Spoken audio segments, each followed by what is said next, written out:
জনপ্রিয় নাট্য নির্মাতা রাফাত মজুমদার রিঙ্কুকে গ্রেফতার করেছে গুলশান থানা পুলিশ। তাকে গুলশান থানার একটি হত্যা মামলায় গ্রেফতার দেখানো হয়েছে। পুলিশের দাবি, গ্রেফতার রিঙ্কু ঢাকা মহানগর উত্তর ছাত্রলীগের সাবেক সহসভাপতি। মঙ্গলবার গুলশান মডেল থানার ভারপ্রাপ্ত কর্মকর্তা মোহাম্মদ তৌহিদ আহমেদ বিষয়টি নিশ্চিত করেছেন। তিনি জানান, গুলশান থানার একটি হত্যা মামলায় ঢাকা মহানগর উত্তর ছাত্রলীগের সাবেক সহসভাপতি রাফাত মজুমদার রিঙ্কুকে গ্রেফতার করা হয়েছে। এ বিষয়ে পরবর্তী আইনগত ব্যবস্থা প্রক্রিয়াধীন বলেও জানান ওসি তৌহিদ।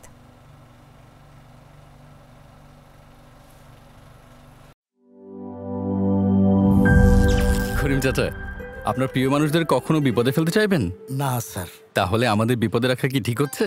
এজন্যই বিজলি কেবলস সবচেয়ে ভালো ও নিরাপদ। ফ্লেম রিটার্ডেন্ট পিভিসি দিয়ে তৈরি বিজলি কেবলস, নিরাপদ আজীবন।